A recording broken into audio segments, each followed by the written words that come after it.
don't, as a New Testament church, we meet the first day of the week. We don't honor the Sabbath like it says in the Old Testament, or we don't meet on the seventh day of the week like the Seventh-day Adventists do, or something of that nature.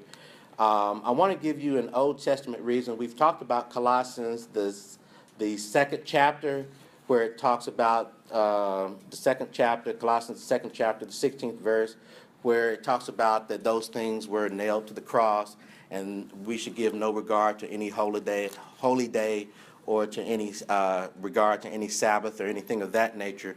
But I want to give you an Old Testament explanation as to why the Sabbath does not apply to the New Testament church.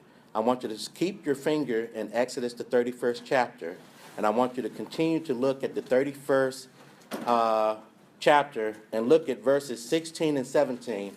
I'm going to give you an Old Testament explanation as to why the Sabbath doesn't apply to the New Testament church.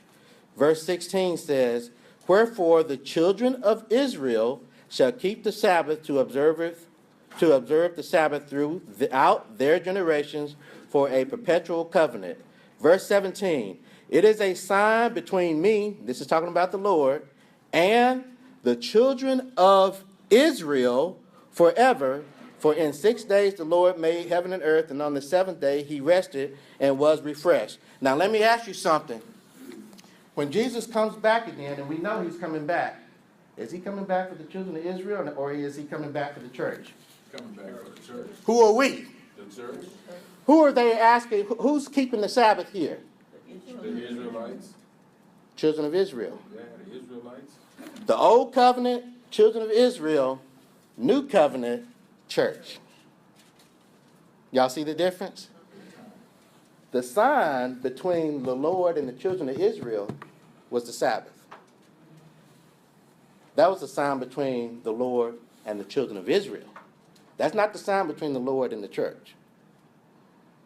We're under the New Covenant. Y'all get that? Yeah. Okay, so this, for me, this is an Old Testament explanation as to why the New Covenant church does not have to honor the Sabbath in the sense that the children of Israel honored the Sabbath. But you know when the Lord came Y'all see that?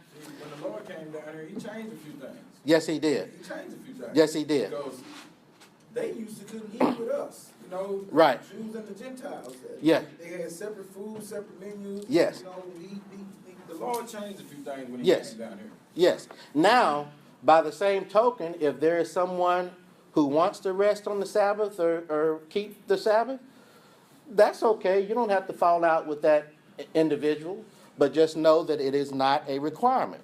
There are some people who, for instance, they don't celebrate Christmas.